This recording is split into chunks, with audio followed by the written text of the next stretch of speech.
In this video, I want to show you why Lenovo laptops are so good and why I recommend them. First of all, I'm going to make it very clear that this is a personal opinion and also that of people who have had or have one of these laptops. So, without further ado, let me begin. In its early days, the ThinkPad brand was owned by IBM, but then, in the 2000s, I think it was around 2004, IBM sold its stake in ThinkPad to Lenovo. And since then, it has maintained its essence, from the beginning, which is to release laptops and computers for productive and business use. But, in exchange, they are quite reliable products, so that if they are used very intensively or if, for some reason, something goes wrong with them, for example, if they get wet or a component is damaged, it can be easily replaced, and that's why the ThinkPad line has had such a good reputation in its last 20 years.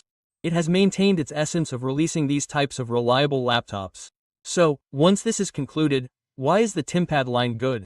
The first thing is that these types of new laptops are quite expensive, but it turns out that companies have to be updating these types of laptops every 2 years.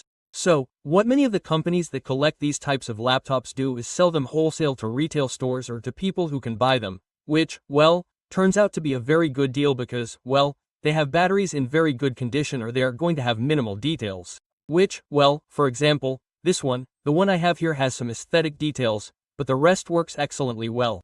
Apart from that, its specifications are quite good too.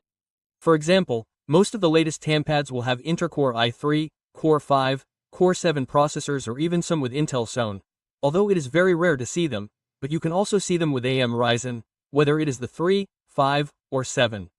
Also, the RAM memories can be changed, whether for some reason it came with 8, you can expand it to 16 or 32 without any problem.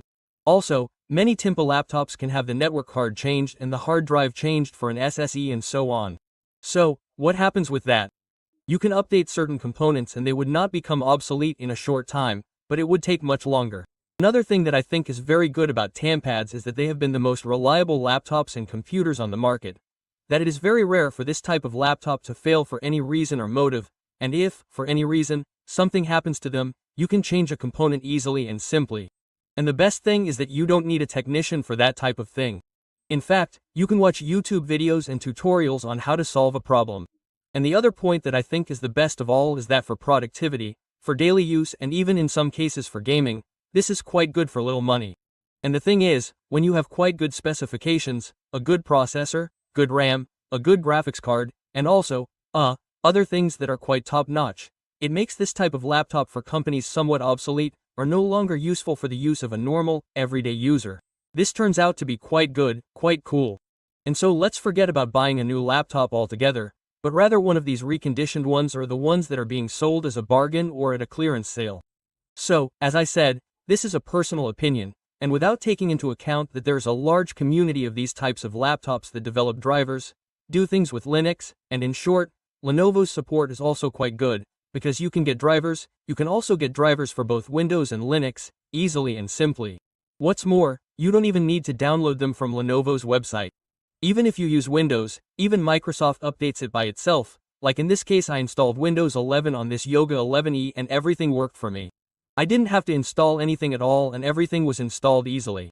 And honestly, I've personally had this laptop for about 2 years and it's worked great. The only thing I will have to do is upgrade the RAM. That's why it's a matter of about 2 minutes to get a 16GB one and that's it, it's ready to go. So, as I said, this video is simply something personal, because for me the RAM is quite good. I hope you enjoyed this video.